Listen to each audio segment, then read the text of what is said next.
In the silent blue world beneath the ocean surface, three divers drifted deeper into an unexplored cave system known only as the Throat.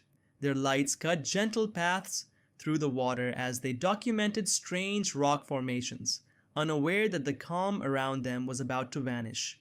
For nearly an hour they moved effortlessly, signaling to each other, mapping the route. Everything felt predictable, until the cave reminded them why people feared it. A low rumble vibrated through the stone walls, followed by a violent burst of silt erupting from the floor. In an instant, the entrance behind them collapsed. The water turned pitch black as sand and dust filled their vision. Their calm breath turned into sharp, panicked inhalations as they checked their gauges. The number stared back like a threat. Only 5 minutes of oxygen left.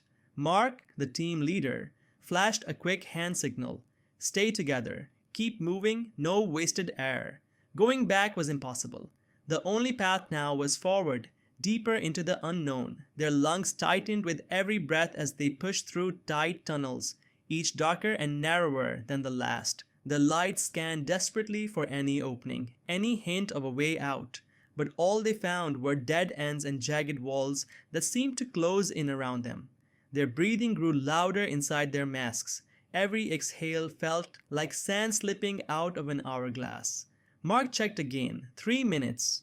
The cold water pressed against them like time itself was squeezing them tighter. Then Sarah saw something. A tiny shimmer, a disturbance in the water, a current moving upward. She waved frantically, pointing to a crack in the rocks. It was barely wide enough for a person, but it was the only sign of hope they'd seen. Without hesitation, she forced herself through, her tank scraping against the stone so hard the sound echoed in the water. After a moment of struggle, she slipped through to the other side. She turned and shined her light downward, her beam revealing a tunnel that angled upward, a possible escape. Mark pushed through next, grinding his shoulders against the rock, fighting for every inch. Behind him, James glanced at his gauge. 1 minute.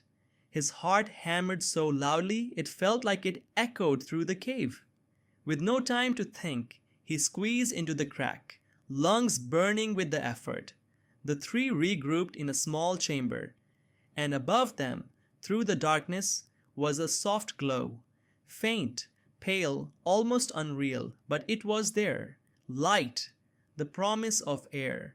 They kicked upward, each movement slower than the last as their bodies fought exhaustion and fear. 30 seconds, 20.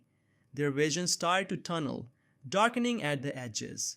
Just when it felt like their lungs were collapsing, the ceiling opened above them, a pocket of air. They burst through the surface, ripping off their masks and gasping as if they'd been reborn. The cave echoed with their ragged breaths, a sound of life where silence had nearly claimed them, and as they looked back at the dark water, they understood how close they had come, only seconds away from never seeing the surface again.